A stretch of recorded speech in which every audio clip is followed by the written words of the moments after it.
ओम नमः शिवाय। रुद्र संहिता खंड 3 अध्याय 44। मेना का विलाप, शिव के साथ कन्या का विवाह न करने का हठ, देवताओं तथा श्री विष्णु का उन्हें समझाना तथा उनका सुंदर रूप धारण करने पर ही शिव को कन्या देने का विचार प्रकट करना। ब्रह्मा जी कहते हैं, नारद, जब हिमाचल प्रिया सती मेना को चेत हुआ तब वे अत्यंत क्षुब्ध होकर विलाप एवं तिरस्कार करने लगी। पहले तो उन्होंने अपने पुत्रों की निंदा की, इसके बाद वे तुम्हें और अपनी पुत्री को दुर्वचन सुनाने लगी। मेना बोली, मुने, पहले तो तुमने यह कहा कि शिव का वर्ण करेगी, पीछे मेरे पति हिमवान का कर्तव्य बताकर उन्हें आराधना पूजा में लगाया, परंतु इसका यथार्थ फल क्या देखा गया? विपरीत एवं अनर्थकारी दुर्बुद्धि देवेश्वरे, तुमने मुझ अधम नारी को सब तरह से ठग लिया। फिर मेरी बेटी ने ऐसा तप किया जो मुनियों के लिए भी दुष्कर है। उसकी यह तपस्या का यह फल मिला जो देखने वालों को भी दुख में डालता है। हाय, मैं क्या करूं, कहाँ जाऊं? कौन मेरे दुख को दूर करेगा? मेरा कुल आदि नष्ट हो गया, मेरे जीवन का भी नाश हो गया। कहाँ गए वे दिव्य ऋषि? पाऊँ तो मैं उनकी दाढ़ी मोछ नोच लूँ। वशिष्ठ की यह तपस्वी पत्नी भी बड़ी धूर्ता है। वह स्वयं इस विवाह के लिए अगुआ बनकर आई थी। न जाने किन किन के अपराध से इस समय मेरा यह सब कुछ लुट गया। ऐसा कहकर मेना अपनी पुत्री शिवा की ओर देखकर उन्हें कटु वचन सुनाने लगी। अरे दुष्ट लड़की, तूने यह कौन सा कर्म किया जो मेरे लिए दुखदायक सिद्ध हुआ? तुम दुष्टा ने स्वयं ही सोना देकर कांच खरीदा है, चंदन छोड़कर अपने अंगों में कीचड़ का ढेर पोत लिया। हाय हाय, हंस को उड़ाकर तूने पिंजड़े में कौवा पाल लिया। गंगा जल तो दूर फेंककर कुएं का जल पिया। प्रकाश पाने की इच्छा से सूर्य को छोड़कर यत्नपूर्वक जुगनू को पकड़ा। चावल छोड़कर भूसी खा ली।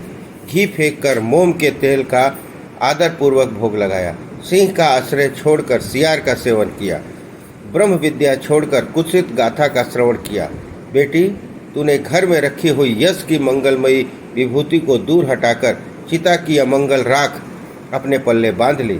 क्योंकि श्रेष्ठ सब देवताओं और विष्णु आदि परमेश्वर को छोड़कर अपनी कुबुद्धि के कारण शिव को पाने के लिए ऐसा तप किया। तुझको मेरी बुद्धि को, तेरे रूप को और तेरे चरित्र को भी बारंबार धिक्कार है।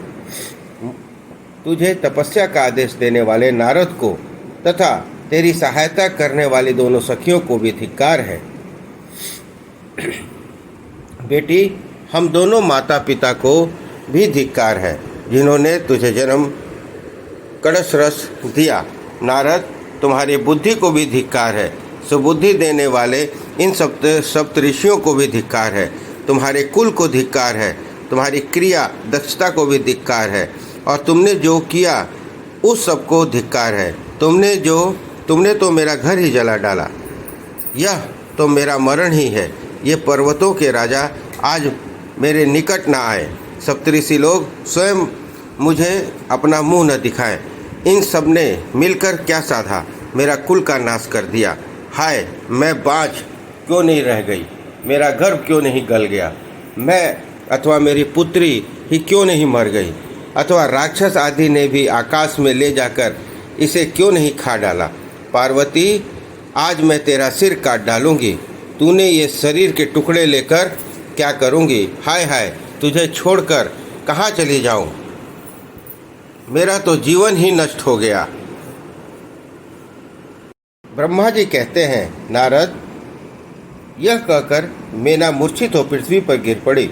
शोक का रोष आदि से व्याकुल होने के कारण वे पति के समीप नहीं गई। देवेश्वरे, उस समय सब देवता क्रमशः उनके निकट गए। सबसे पहले मैं पहुंचूंगा। मुनि श्रेष्ठ, मुझे देखकर तुम स्वयं मेना से बोले।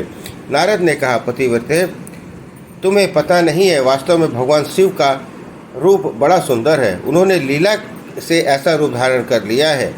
यह उनका यथार्थ रूप नहीं है। इसलिए क्रोध छोड़कर स्वस्थ हो जाओ। हठ छोड़कर विवाह के कार्य करो और अपनी शिवा के हाथ शिव के हाथ में दे दो। तुम्हारी यह बात सुनकर मेना तुमसे बोली, उठो, यहाँ से दूर चले जाओ। तुम दुष्टों और अधर्मों के शिरोमणि हो। मेना के ऐसा कहने पर मेरे साथ इंद्र आदि सब देवताओं और दिक्पाल क्रमशः जाकर यूँ बोले, पितरों की कन्या मैंने, तुम अब हमारे वचनों को प्रसन्नतापूर्वक सुनो। यह शिव निश्चय ही सबसे उत्कृष्ट देवता है और सबको उत्तम सुख देने वाले हैं।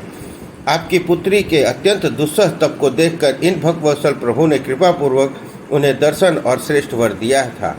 यह सुनकर मेना ने देवताओं को भी बारंबार अत्यंत विलाप करके कहा, शिव का रूप बड़ा भयंकर है, मैं उन्हें अपनी पुत्री नहीं दूंगी। आप सब देवता प्रपंच करके क्यों मेरी इस कन्या को उत्कृष्ट रूप को व्यर्थ करने के लिए उद्यत हैं?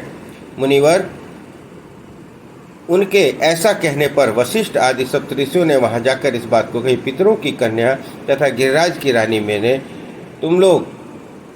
हम लोग तुम्हारा कार्य सिद्ध करने के लिए आए हैं। जो कार्य सर्वथा उचित और उपयोगी है, उसे तुम्हारे हठ के कारण हम विपरीत कैसे मान लें? भगवान शंकर का दर्शन सबसे बड़ा लाभ है। वे दान पात्र होकर स्वयं तुम्हारे घर पधारे हैं। ऐसा कहकर उन्होंने ऐसा कहने पर भी ज्ञान दुर्बलता मेना ने उनकी ये बात मिथ्या कर दी और रुष्ट होकर उससे कहा, मैं शस्त्र आदि से अपनी बेटी के टुकड़े टुकड़े कर डालूंगी, परंतु उसे शंकर के हाथ में नहीं दूंगी। तुम सब लोग यहाँ से दूर हट जाओ, किसी को मेरे पास नहीं आना चाहिए। ऐसा कह विह्वल हो विलाप करके मेना चुप हो गई। मुने वहाँ उनके इस वर्ताव से हाहाकार मच गया।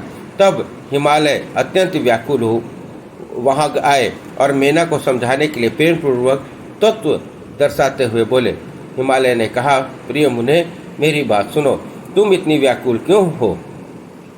देखो तो कौन कौन से महात्मा तुम्हारे घर पधारे हैं। तुम इनकी निंदा क्यों करती हो? भगवान शंकर को तुम भी जानती हो, किंतु नाना नाम रूप वाले शंभु के विकट रूप को देखकर घबरा गई हो। मैं शंकर जी को भली भांति जानता हूँ, वे ही सबके प्रतिपालक हैं, पूजनीयों के भी पूजनीय हैं तथा अनुग्रह और निग्रह करने वाले निष्पाप प्राण प्रिय। हट न करो, मानसिक दुख छोड़ो, सुवस्त्रे शीघ्र उठो और सब कार्य करो।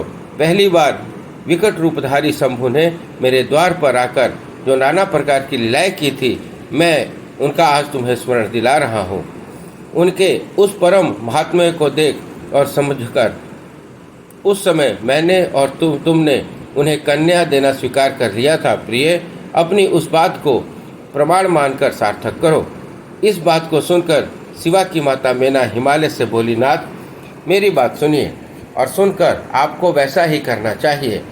आप मेरी पुत्री पार्वती के गले में रस्सी बांधकर उसे बेखट के पर्वत से नीचे गिरा दीजिए, परंतु मैं इसे हर के हाथ में नहीं दूंगी। अथवा नाथ, अपनी इस बेटी को ले जाकर निर्दयतापूर्वक समुद्र में डुबा दीजिए। गिरिराज, ऐसा करके आप पूर्ण सुखी हो जाइए। स्वामिन, यदि विकट रूपधारी रुद्र को आप पुत्री दे देंगे तो मैं निश्चय ही अपना शरीर त्याग दूंगी। मेना ने जब हठपूर्वक ऐसी बात कही, तब पार्वती स्वयं आकर वह रमणीय वचन बोली, माँ, तुम्हारी बुद्धि तो बड़ी शुभ कारक है। इस समय विपरीत कैसे हो गई? धर्म का अवलंबन करने वाली होकर तुम धर्म को कैसे छोड़ रही हो? ये रुद्रदेव सबकी उत्पत्ति के कारणभूत साक्षात ईश्वर हैं, इनसे बढ़कर दूसरा कोई नहीं है। समस्त श्रुतियों में यह वर्णन है कि भगवान शंभु सुंदर रूप वाले और सुखद है, कल्याणकारी महेश्वर, समस्त देवताओं के स्वामी और स्वयं प्रकाश है। इनके नाम और रूप अनेक हैं। माता जी, श्री विष्णु और ब्रह्मा आदि भी इनकी ही सेवा करते हैं। ये सबसे अधिष्ठान है, कर्ता, हर्ता और स्वामी है।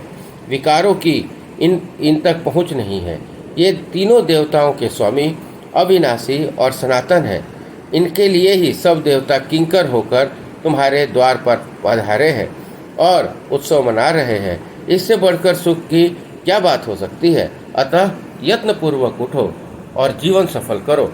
मुझे शिव के हाथ में सौंप दो और अपने गृहस्थाश्रम को सार्थक करो। माँ, मुझे परमेश्वर शंकर की सेवा में दे दो। मैं स्वयं तुमसे यह बात कहती हूँ, तुम मेरी इतनी सी विनती मान लो। यदि तुम अपने इनके हाथ में मुझे नहीं दोगी तो मैं किसी दूसरे का वरण नहीं करूँगी, क्योंकि जो सिंह का भाग है उसे दूसरों को ठगने वाला सियार कैसे पा सकता है? माँ, मेरे मन, वाणी और क्रिया द्वारा स्वयं हर का वर्ण किया है, हर का ही वर्ण किया है। अब तुम्हारी जैसी इच्छा हो वैसा करो। ब्रह्मा जी कहते हैं, नारद पार्वती की बात सुनकर शैलेश्वर प्रिय मेना बहुत ही उत्तेजित हो गई और पार्वती को डांटती हुई दुर्वचन कहकर रोने और विलाप करने लगी। तदनंतर स्वयं मैंने और सनकादि सिद्धों ने भी मेना को बहुत समझाया, परंतु वह किसी की बात न मानकर सबको डांटती रही। इसी बीच में उनके सुदृढ़ और महान हठ की बात सुनकर शिवप्रिय भगवान विष्णु भी तुरंत वहां आ पहुंचे और इस प्रकार बोले। श्री विष्णु ने कहा, देवी, तुम पितरों की मानसी पुत्री और उन्हें बहुत ही प्यारी हो, साथ ही गिरिराज हिमालय की गुणवती पत्नी हो। इस प्रकार तुम्हारा संबंध साक्षात ब्रह्मा जी के उत्तम कुल से है। संसार में तुम्हारे सहायक भी ऐसे ही हैं। तुम धन्य हो। मैं तुमसे क्या कहूँ, तुम तो धर्म की आधारभूता हो, फिर धर्म का त्याग कैसे कर सकती हो? तुम ही अच्छी तरह सोचो तो सही। संपूर्ण देवता, ऋषि, ब्रह्मा जी और मैं सभी लोग विपरीत बात ही क्यों कहेंगे? तुम शिव को नहीं जानती। वे निर्गुण हैं और सगुण भी, कुरूप भी हैं और स्वरूप भी, सबके सेव्य और सत्पुरुषों के आश्रय हैं। उन्होंने मूल प्रकृति रूपा देवी ईश्वरी का निर्माण किया है और उनके बगल में पुरुषोत्तम का निर्माण करके बिठाया।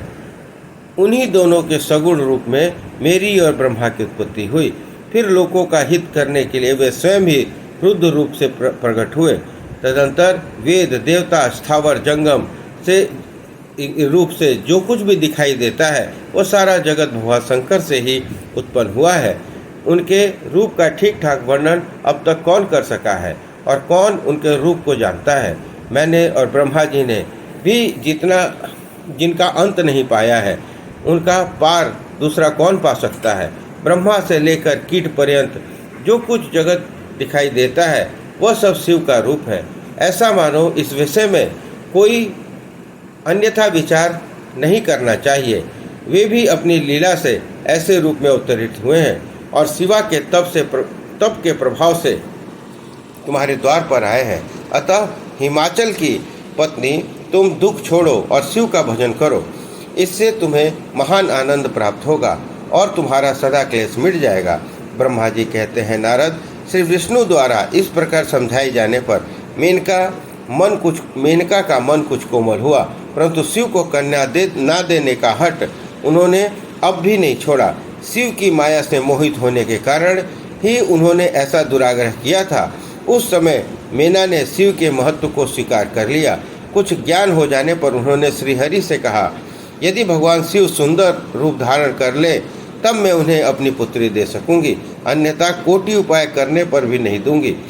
यह बात मैं सच्चाई और दृढ़ता के साथ कह रही हूँ। ऐसा कहकर दृढ़तापूर्वक उत्तम व्रत का पालन करने वाली मेना शिव की इच्छा से प्रेरित हो चुप हो गई। धन्य है शिव की माया, तो जो सबको मोह में डाल देती है। इस प्रकार शिव पुराण रुद्र संहिता खंड 3 अध्याय 44 समाप्त हुआ। बोलिए हर हर महादेव।